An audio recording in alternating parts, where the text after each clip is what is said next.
thank you so much for joining us. I believe you, sir, have a presentation to make. So the way we're going to do this is we have an hour. Each of them gets 8 minutes to do their spiel. So please go ahead, Mr. Asif. Good morning. Just coming from Dhaka, where there's a lot going on, and of course, around the world. And thanks, Rohini, for saying that we cannot be in despair, because we have to hang on to hope, because that gives us energy. And one of the things our founder used to say, that as development workers, it's impossible to lose hope, because if you lose hope, you cannot solve the problems, and our role is to solve social problems. So, and we are in Bangalore, and the Silicon Valley of India, and I'll start with this whole idea that how technology has solved a lot of the challenges, right?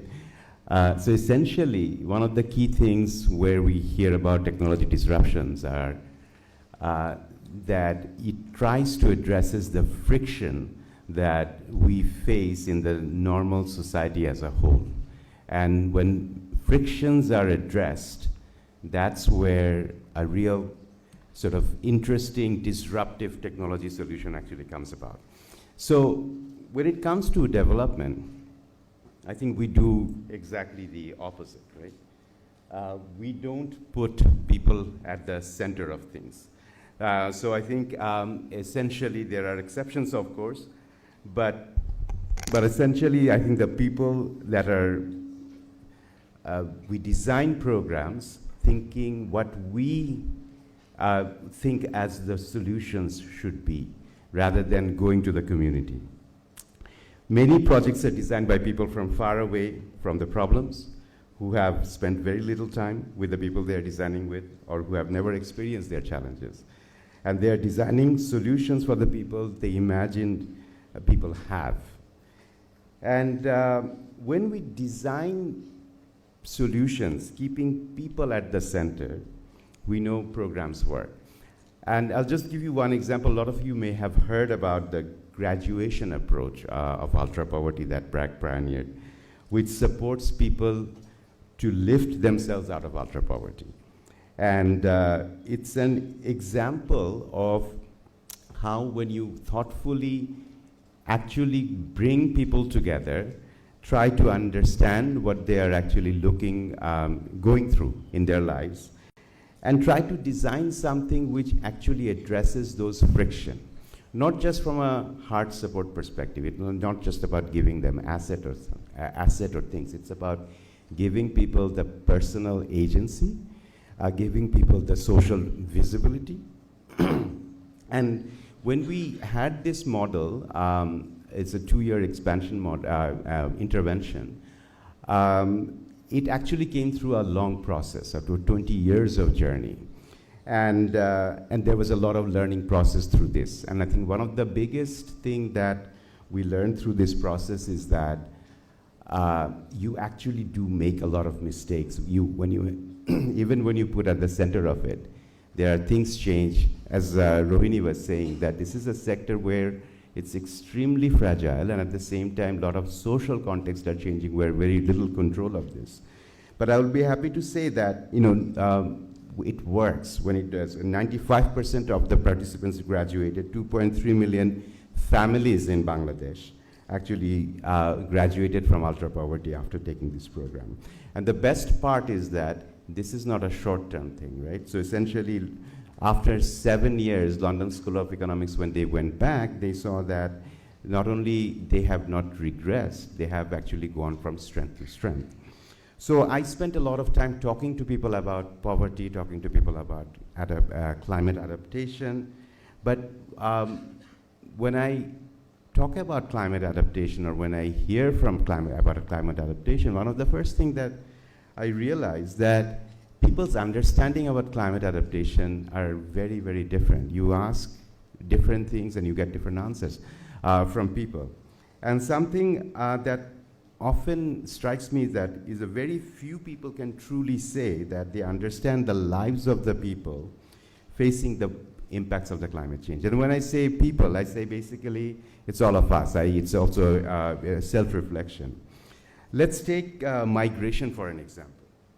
And one of the biggest worries about climate change is that it will cause millions of people to migrate. And reports support that, showing that 4 million people have been displaced by climate change in Bangladesh only since 2019. Now, how much do we know beyond that, right? A recent BRAC survey found that almost half of the people forced to migrate in the slums of Bangladesh moved back to their origin less than 2 years later. So migration often is presented as a one-way ticket, but what we are seeing on the ground isn't a unidirectional flow. It's a steep rise in unpredictable movement. People leaving, coming back, going to other nearby towns, coming back again. And when we think about migration, we get alarmed and we just jump straight into saying, oh, how well are we going to manage this? We need to take a step back and say that, okay, why people are moving in the first place? So thanks to some current research, we're starting to get some ideas. So recently we presented 7,000 people across rural Bangladesh with information on the climate risks that they would face if they stayed where they currently were. And we found that while people were very worried about changing climate, on the whole, almost no one wanted to move. They were confident that they could adapt to whatever came their way. They just needed the right tools to find them. There were only three reasons why they would move, right? One is that if they were forced to, like, for example, river erosion where their actual land was gone, if there were massive economic gains were guaranteed for them, or if there was an issue like a health crisis and there were no hospitals in their locality.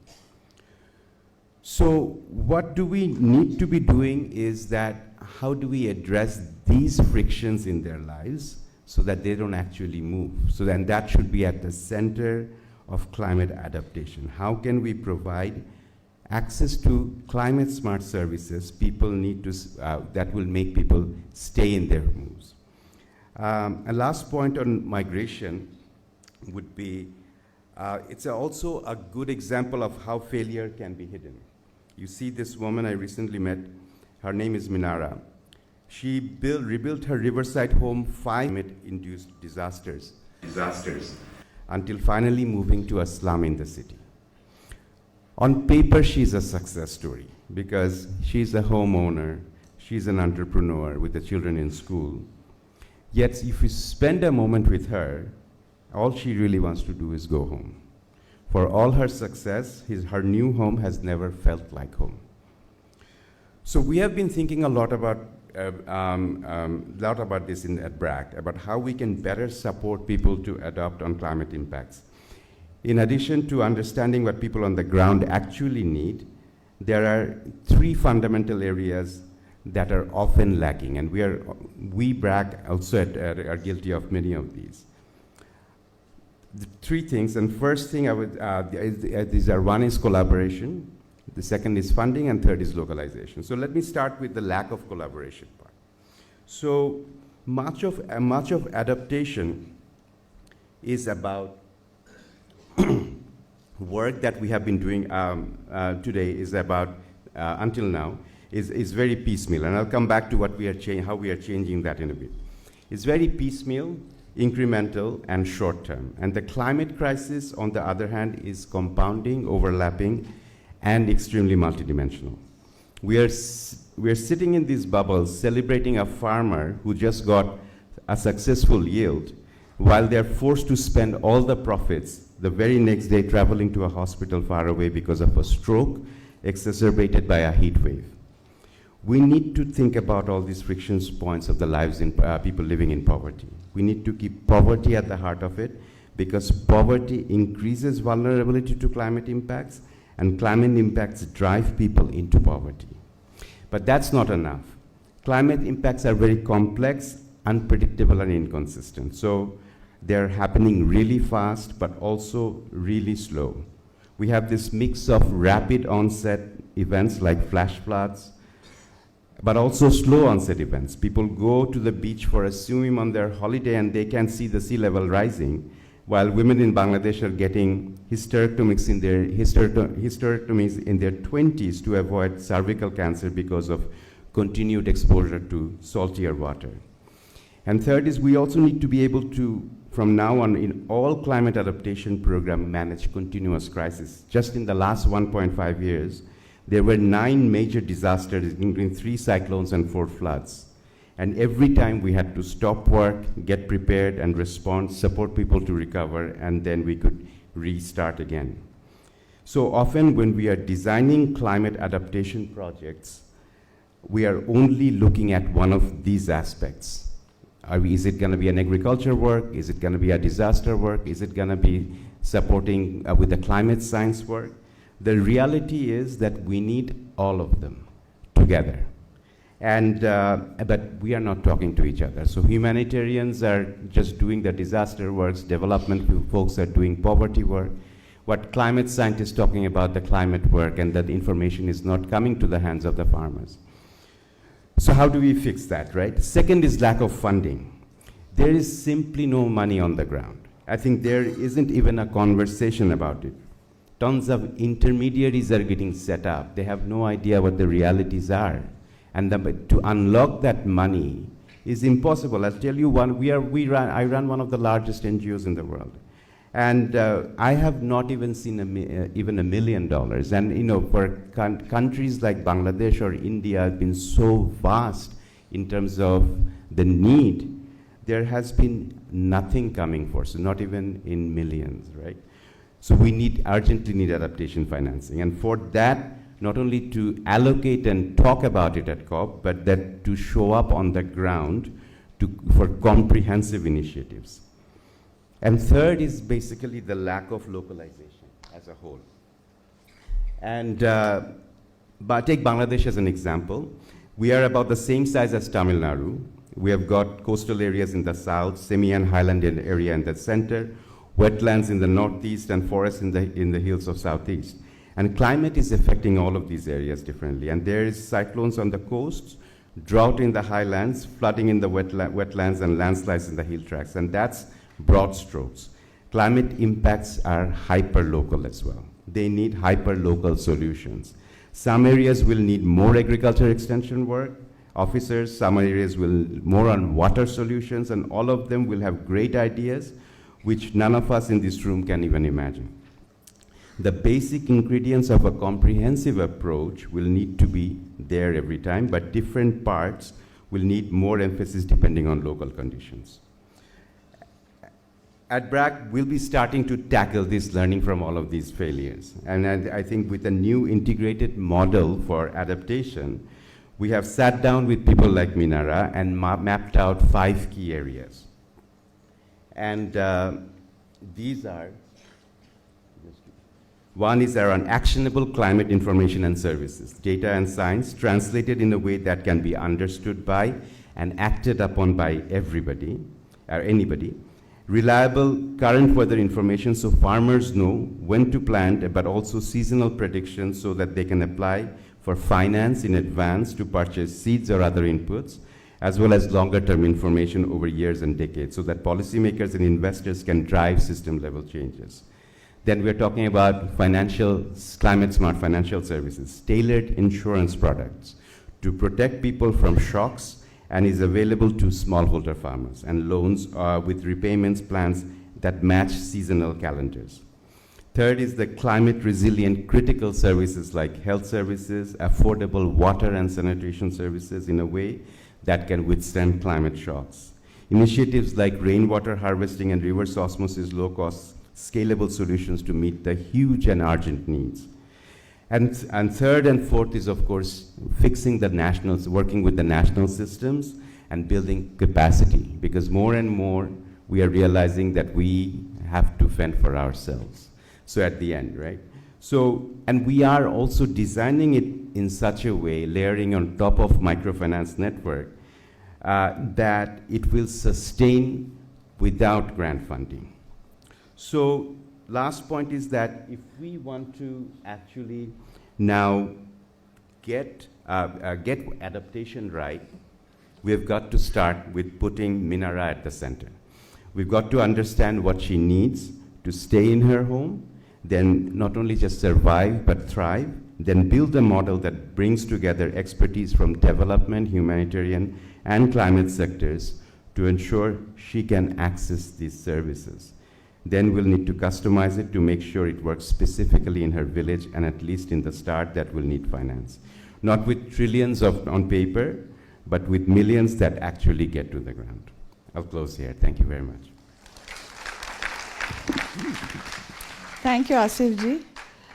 I'm going to talk more from the perspective of an academic who's been looking at climate change and complex systems, and talk a little bit about why we need to think of maladaptation as a complex systems issue. One of the things you might have seen is that the Stockholm Resilience Center and other scientists have put together the fact that there are 9 planetary boundaries in the world, and we as humanity are transgressing many of these, all the ones in the red: biodiversity, climate change, pollution, phosphorus, nitrogen in the soil, many of these other things. The UNEP talks about this, saying that we are facing a triple planetary crisis, and they simplify the planetary boundaries, which can be admittedly quite complex to look at, saying there's climate change, there's biodiversity collapse, and there's pollution. And yet, I think a lot of what we have focused on has been climate change, climate change, climate change. And in climate change, we're talking about carbon as though that is all about climate change. So we really need to go back and see what are the factors, what are the 9 planetary boundaries, and even if we can't think about them that way, how do we think of at least these 3 on the environmental, ecological? I'm not even talking about the human front and, human beings and their experiences and their interactions with this, but looking at these 3 factors and how they relate to each other. The climate change, by the fact that we have a biodiversity collapse, we're in the middle of the 6th greatest extinction. In fact, the Intergovernmental Panel on Biodiversity and Ecosystem Services, which is not as well known as it should. The IPCC reports are very well known, but the IPBES is now putting out reports, is saying that climate change is not the greatest threat facing humanity. Biodiversity extinction is going to be even more of a threat. For instance, we're losing 1 million species, and what happens when we don't have our pollinators and we don't have food? Right? So there are many more existential crises which are at least as important as climate change, if not worse.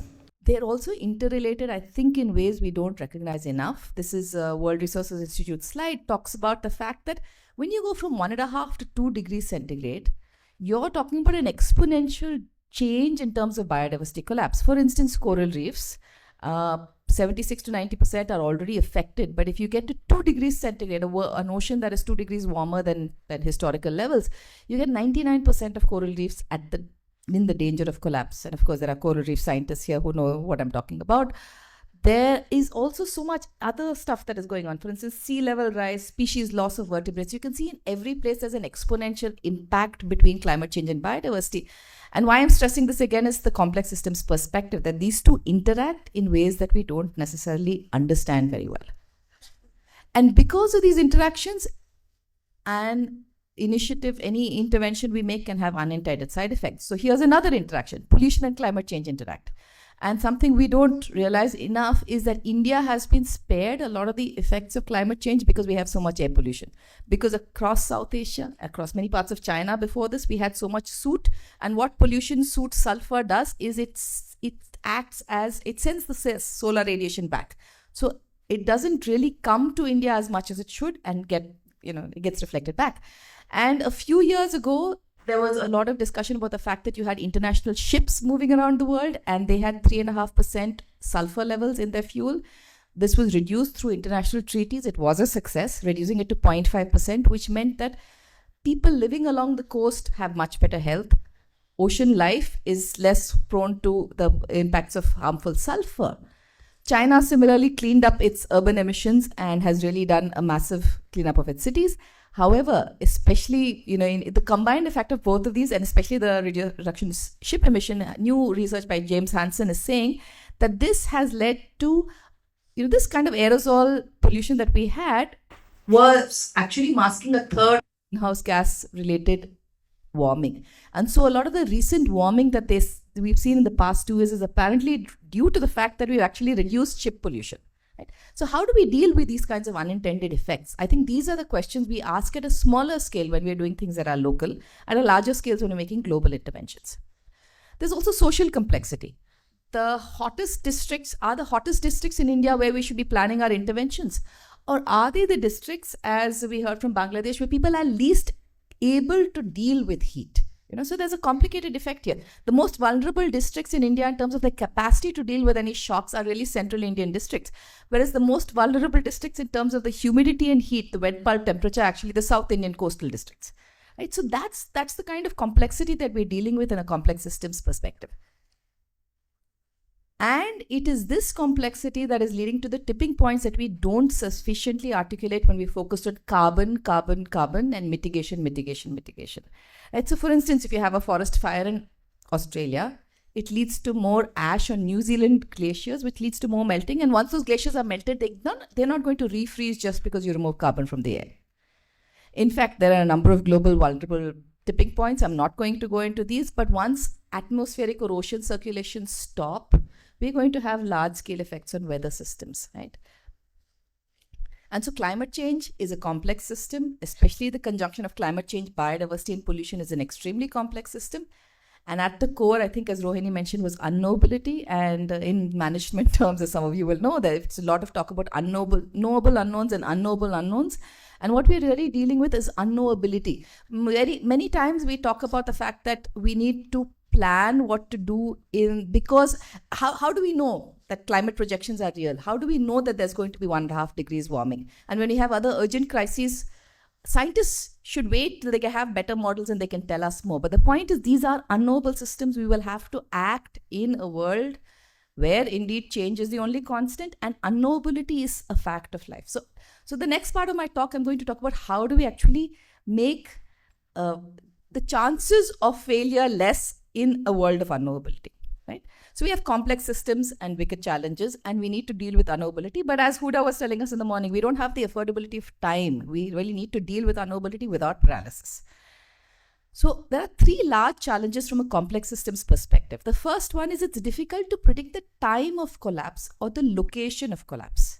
It's also difficult to reverse collapse because some of these things like glacier melts have long-term lock-ins. And you have issues like COVID, which is a classic black swan, that it's unlikely, but when it happens, it is going to cause catastrophic damage. So do you deal with a black swan effect and you protect against that, or do you act in some ways that you can, lead with action? And the first thing that complex systems perspectives will tell you is the precautionary principle. Stand away from the cliff.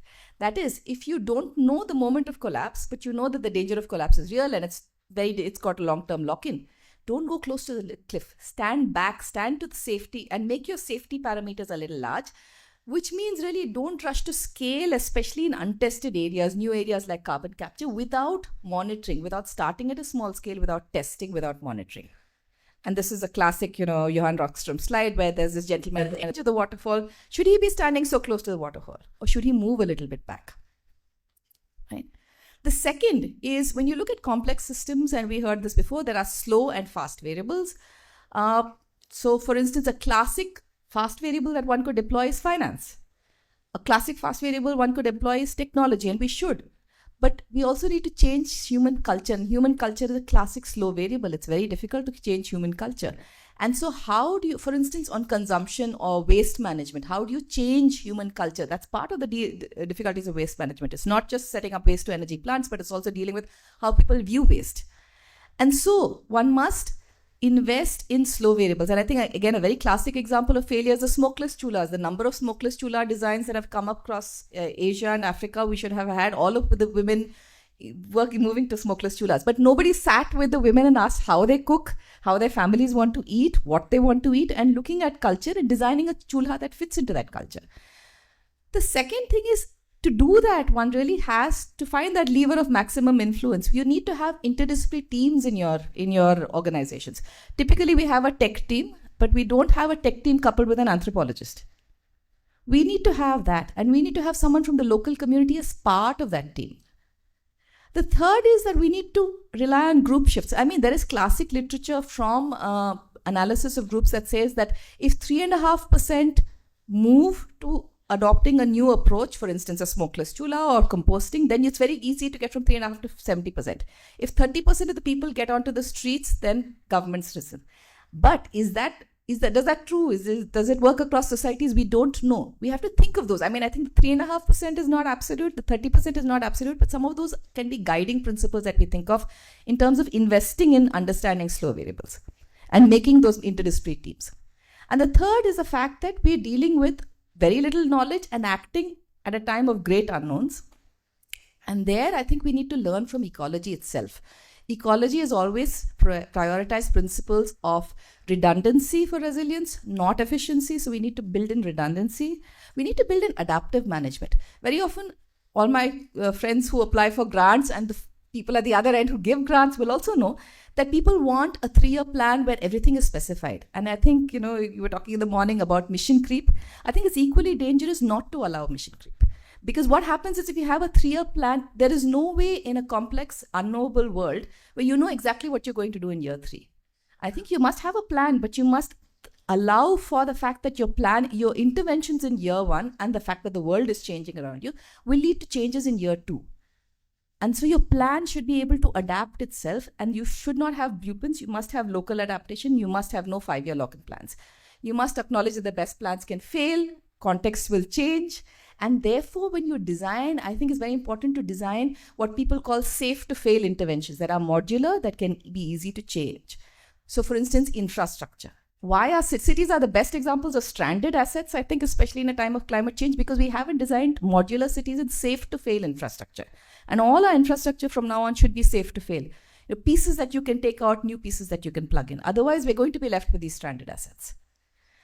I'd like to wrap up with 2 things. One is a very important report that I think many people should read. Elinor Ostrom, of course, very well known for her Nobel Prize in economics, did a report on SIDA, the Swedish International Development Agency, and the report is up on the SIDA website to access. And SIDA actually reached out to them asking for inputs on how they could reduce failure and learn more. And the report highlights 2 things. So individual learning, what you need is more long-term staff, not temporary staffs, less frequent project transfers, and this is something we see in our administrative system too. When you move every 3 years from place to place, you don't have knowledge and learning. And what happens is you can't transfer field learning to evaluation because you've already moved to a new project. That's for the individuals. From the organizational perspective, you must build in opportunities to learn with beneficiaries because there's a power asymmetry. When you're a donor donating, you tend to think you have all the answers and you approach your beneficiaries as, here you are, I know exactly how I'm going to monitor you. I know what targets I'm going to measure you on. But what one needs to really highlight, and they've talked about this at the end, is they need to strengthen capacities for beneficiaries to do their own monitoring. And I love the example of the lady from Bangladesh. If she could do her own monitoring of how beneficial she finds projects, think about how much that would build capacity. So I think that's what we really need to focus on. Reduce this power asymmetry between donor and recipient by seeing how they can be trained to do monitoring and evaluation. Right? And the last one, I think, just my own learnings from my own experiences. If you look back at how we set our goals, I think we need to step back a little bit and do a meta thing. How do we set our goals? If we have individuals at the center, we need to have justice at the center of everything we do. For instance, why are we then looking at private EVs to the exclusion of mass transport? That's something a lot of donors see focusing on, but we need to really be focusing on mass transport because that's justice and climate change. If you look at mitigation justice for the energy transition, we have a lot of focus now on just energy transitions. But there's a very interesting new paper by a group from IIT Delhi, which shows us that the areas that coal are being mined now are not going to be the areas where the new renewable energy plants are located. How do you then transition these people who are working in coal mines out of coal? Because we need to do that. And give them jobs while we're doing new renewable energy transfers. Because if we don't do this, it's going to be a political problem. And if it's a political problem, politicians will not want to do this because their constituencies are justice focused. I think they recognize that very well. The third is afforestation. If you're looking at afforestation without the idea of restoration, we're not building in the safeguards which are social and ecological, working with state and communities, strengthening communities' capacity to see what they want to plant.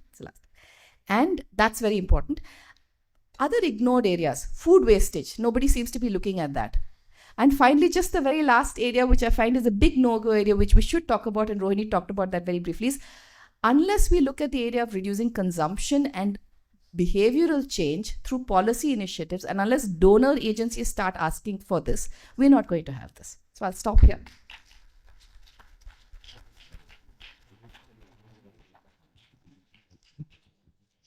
Thank you, Harini. That was a lot, and we'll talk more. Anshu, you said you don't have a presentation, but I have to set you off with a question. Anshu is another revolutionary like our Harish, who designs programs and projects and processes based on distributive justice and a very interesting concept of dignity. For those who don't know, please look up goonj.org. Is that the correct website? Goonj, especially for visitors from outside India. Anshu, given the two earlier presentations and your work very directly with millions of people on the ground affected by human hubris and many of our failures, what should we be concentrating on, and where are you seeing failures on the ground? Or say anything you want. You just wanted a trigger. No, thank you. No, as a mandate, let me just start with the personal failure. Right? And a big failure that was, I believe, 2020 when the COVID happened. And we saw millions of people across the globe walking on the road, suddenly. I cannot count on what Goonj did and all because that was our role, fine. But the biggest thing which happened to me personally, when I was also going through COVID myself, and then inside that room, you just kept thinking that what kind of society have we built? Fine. Where there is no trust at all. How come a person who is ironing your clothes every day, who is cooking food at your home, who is driving your car, suddenly gets up and starts walking? And is this the society we want to build? That's a very basic, fundamental. And I said, fine, I understand that 1,000 people of Goonj, none of them started walking because there was certain kind of trust. But am I limited to that? Or is the personal failure that my neighborhood also, no one should have been walking? The problem is that we all are trying to save planet without understanding that planet is already saved. It is evolving. Right? Is people like us, is the human, is the species, they vanish. Planet is saved, is reshaped all across. We are not trying to save, say you can say, humanity in that way. That is the crux of it. I'll share a couple of examples, fine. I must have shared back in 2018 also, but that's an important example for me. We were in central India, in a village and in the district of Khandwa, and people just took us to a river, which is a river which only flows in monsoons, right? Not a regular river. And they just wanted to show us the village. It was a small village called Saleh. We saw the entire village. We came back and we started talking about what are the issues and all that. They said we need water. We said, but why water? There is a river, there's a hand pump next to that, and it's an absolute water catchment area. Okay? And it's a small village. So why do you want to? They wanted a well, actually. They wanted to dig a well. So we said, why well? And our concept was that that hand pump will not even dry because it's a water catchment area. This old person sitting there, very calmly listening to me, and then challenging me that you are absolutely right, beta means son, that hand pump never dries. But in the monsoon, when the river overflows, we can't even reach hand pump. So all your theories of access to water catchment area fail. Then this guy says we have to dig the well. We said fine, but we don't have any experience of that. But have we ever made an effort? He says yes, look at that, 100 feet, 150 feet people tried, but the water never happened. I asked him, but any reason? In Hindi he said, "Unhone hamari suni nahi," which means they didn't listen to us. So we said, what is that you wanted to tell? He said, I'll tell you where is the water. He gets a coconut. And they roam around with a coconut. At a certain position, coconut changes position. And people like me, laugh, right?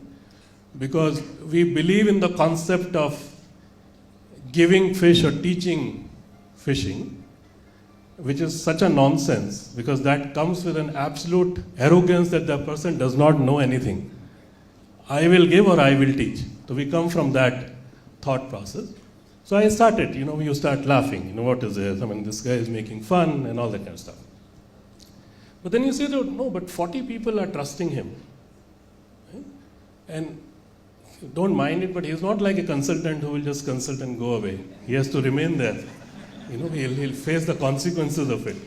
So, okay. Are the consultants clapping or the others? I think we see a lot of pain from experiences here.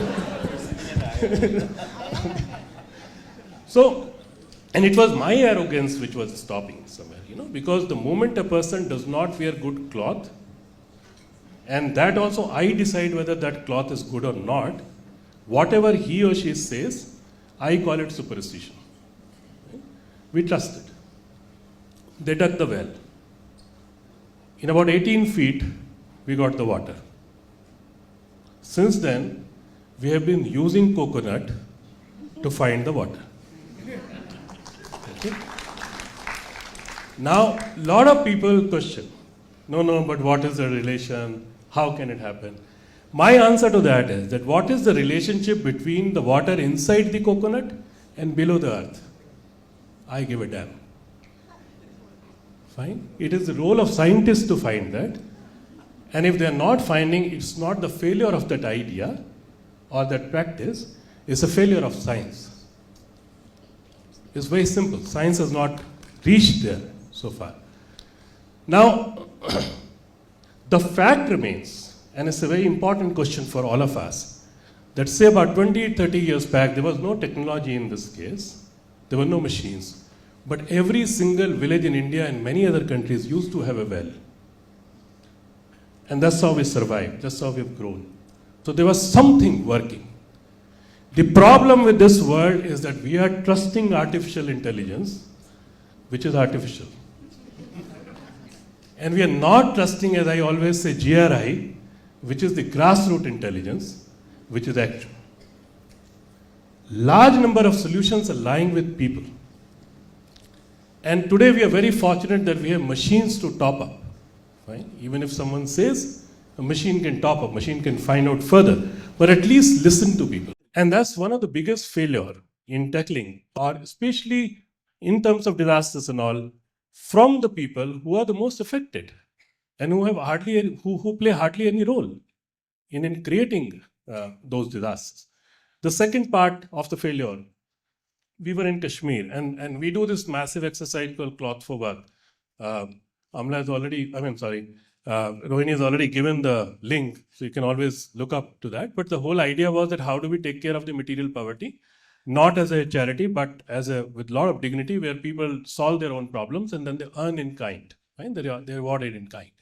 So we were in Kashmir, we got a call from Kashmir, and the people called us, we were working, and they said that, please, you have been working in so many villages, we want some work to happen here.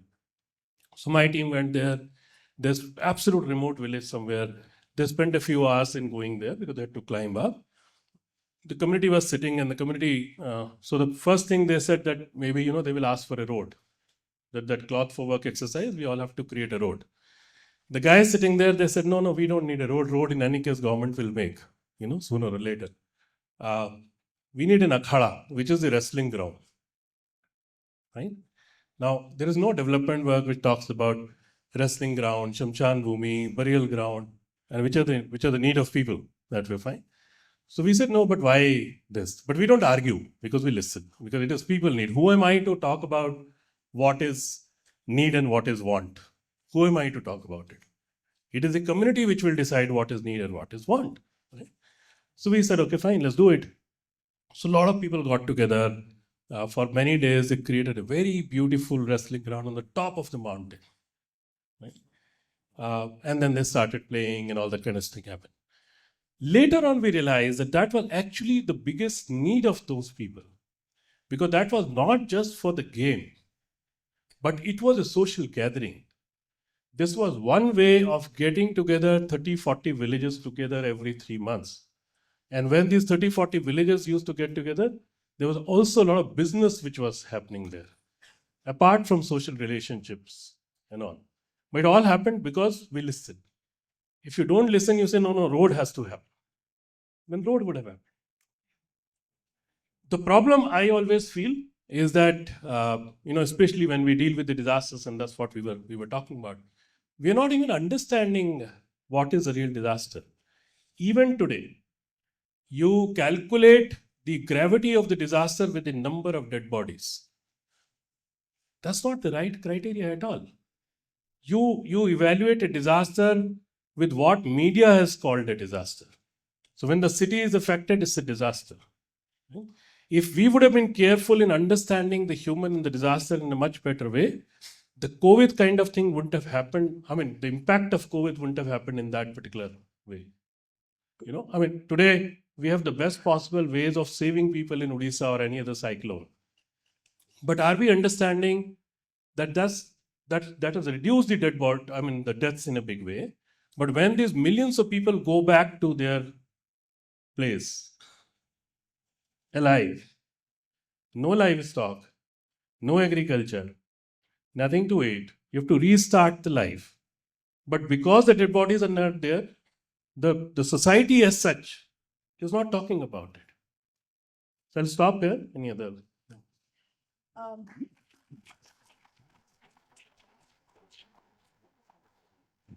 I'll ask you two quick follow-up questions. I remember you telling me that people's, this is my paraphrasing, quota of compassion seems to be over. How many disasters can we open up our minds, hearts, and pockets to? So you said there are disasters happening every day, but the donations have trickled down. You want to talk about that and rejig people's minds that we can't afford to be weary yet? One thing in the world, especially in India, disaster is no more a subject of north or east or whatever. Disaster is next door. COVID has taught us. Few months back, we are launching this big thing called Goonj Alliance for Rapid Response in Disaster, called GUARD. And we were holding a meeting in Bangalore. Okay. Now, after all that small, conversations and exhibitions and all, there was one person who was very sad. And he said, Mr. Gupta, why we suffered majorly in the last Bangalore floods? I said, why? Is it not because of all kind of nonsensical construction? Because you go to Bombay and when you go to BKC Bandra Kurla complex, everyone says it's reclaimed. And I always remind people that it is not reclaimed, it is claimed. The sea will reclaim. Yeah. It's reclaimed. Absolutely. Across the globe, all the low-lying areas have high-rise building. Yes. Right?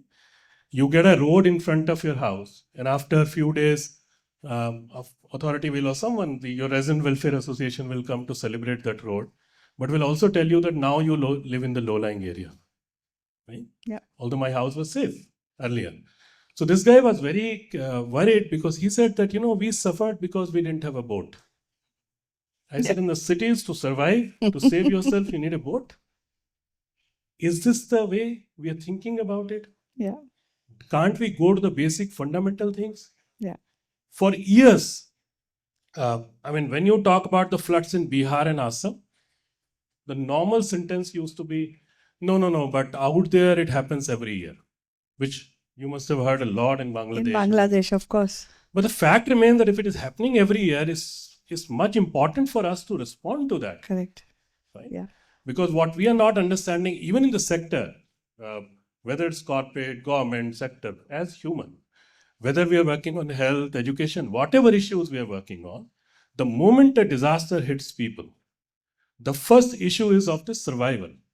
All your health or education related initiatives will come later. Right. First, people have to survive and then they have to sustain. So, what we need to understand that disaster, you call it climate disaster or whatever disaster, these are new buzzwords.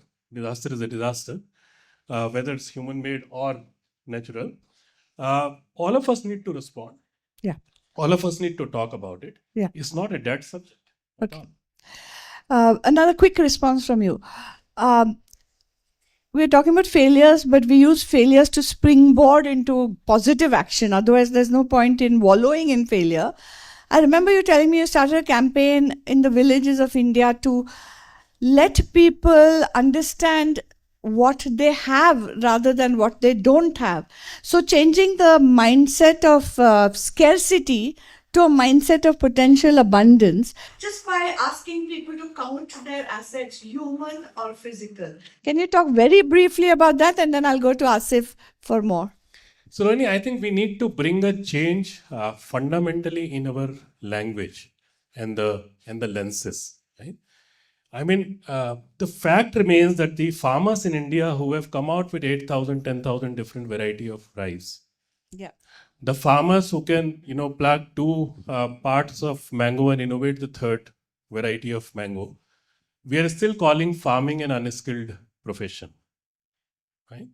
We are still calling them who are whatever. You give them 5 kg of rice, you call them beneficiaries without understanding that for the last 50 years or 100 years, we are the beneficiaries of the farmer. Yeah. This is constant. So this word is a problem. So what we are doing is called Gram Swabhiman, which is the self-respect of people, where we are going everywhere. And we don't start, normally when all of us start with the community, the first thing which we talk about is that what is the problem, what should we solve, and all that. We only talk about what do we have. Yeah. And then they list a lot of things. Then you say who is poor, then everyone raises hands. Unfortunately, Yeah. because that's the conditioning. Correct. That's what we are trying to change, that you might be financially weak. Okay, we're running out of time, but remind me, you said some powerful things. They said, when you shifted from that we are poor to what we have, say 3 things they said we have. Say 3 things and I have to move because they said only 10 minutes, which is not fair because you started late, but yeah. No. What did So he when say you- we when you- have? We have They have jungles, they have Jungle. oxygen, they have oxygen. nature, they have nature. they have a skill, they have wisdom, hands. they have power, they have hands, fine. Very good. But they still call themselves poor because that is the power game all of us have been playing. Right. It's very simple. Thank you, Anshu. We want them to call themselves poor. You know, I have to open it up to the audience, otherwise I'll have not done my duty. But you got your presentation time. I didn't give you a follow-up question, but the audience has the follow-up questions. Very quickly, we'll take 3 questions, especially for Asif and Harini.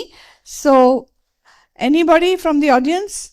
I'm the founder of Niram, startup entrepreneur, Ram. My question to Professor Harini Madam. You have mentioned about the pollution related matter, that is with energy and also different areas. But one more thing is there, pollution due to war. Pollution. What? Pollution due to war. Pollution due to war. Okay. That is So your very question. important point Okay. Your question is.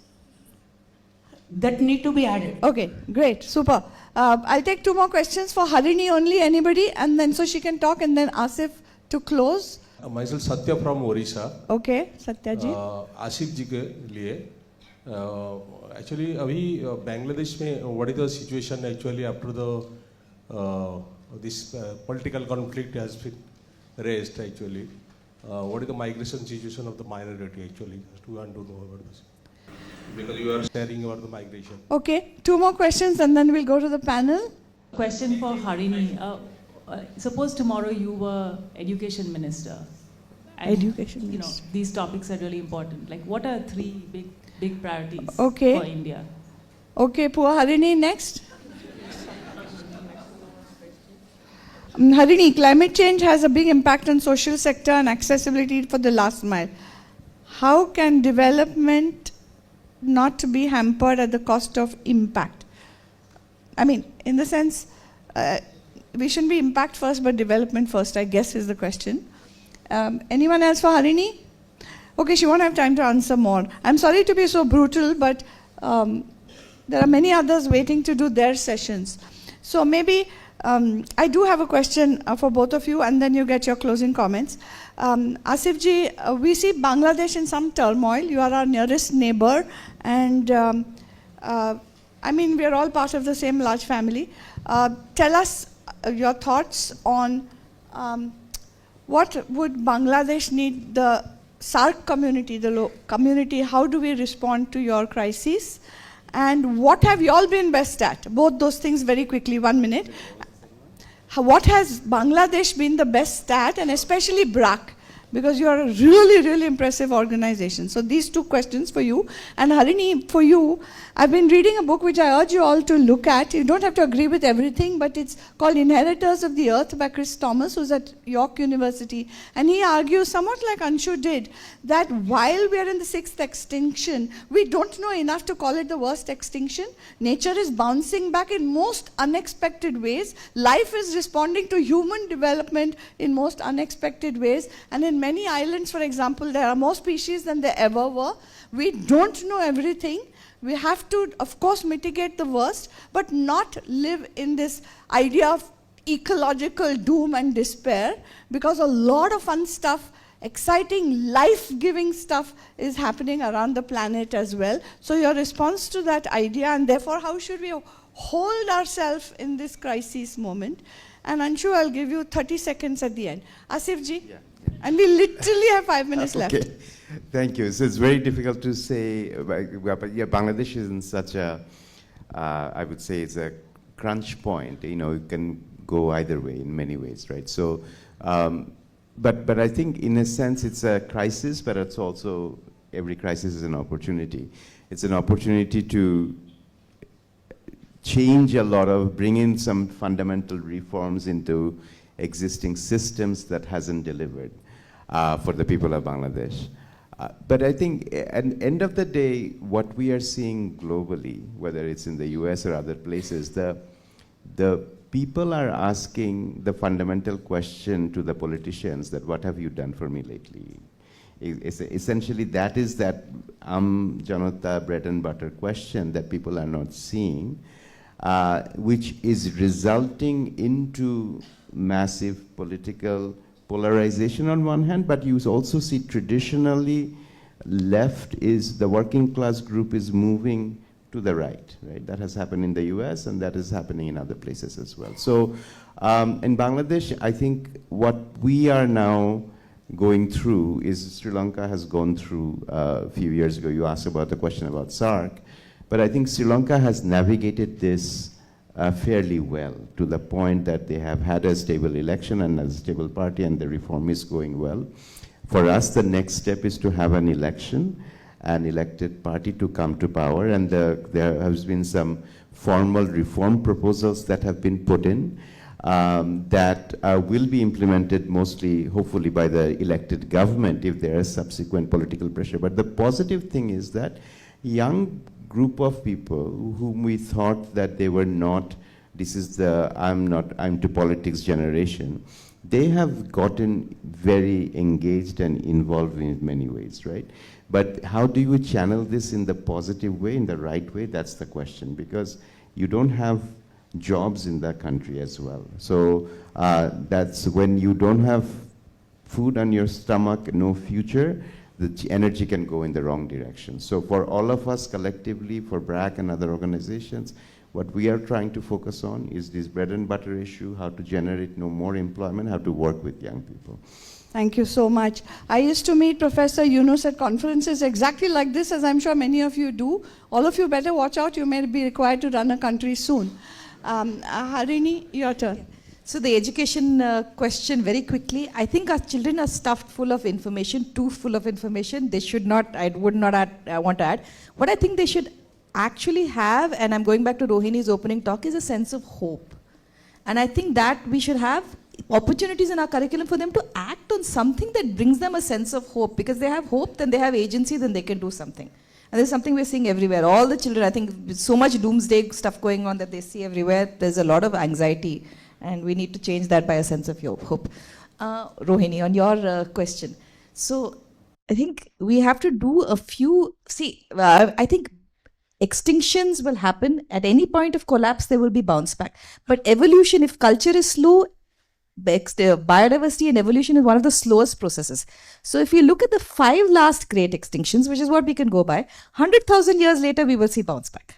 But that's the scale we will take to see bounce back. What happens to humanity in the meantime? What happens to everything else in the meantime? So I think there are some, studies of this kind, and I know that there are places where you see evolution, but that's the pace generally of evolution, that you will have the bounce back 100,000 years from now. And I think that's too long a time for us to wait. Yeah, we'll take it offline, but he's saying evolution is speeding up. We'll take it offline, but I want that to stay. In the sense, I'm saying there's no perfect past. There's always going to change. The world and the planet is going to keep changing. So let's be part of the change, not try to stop the world and let me off or go back to a perfect time. That's all I meant, yeah? Closing comments from you, Anshu? So, I mean, the fact that all of us who are sitting here are very powerful people, I mean, anyway, anyone who can sit in a conference on a working day is powerful.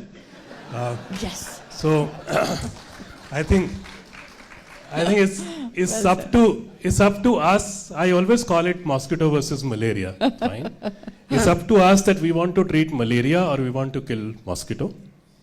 Very simple example: when the road accidents happen, trucks, cabs, everything, we want to lit up the road more, make more speed breakers, make road wider, or go back and check the eyesights of the drivers.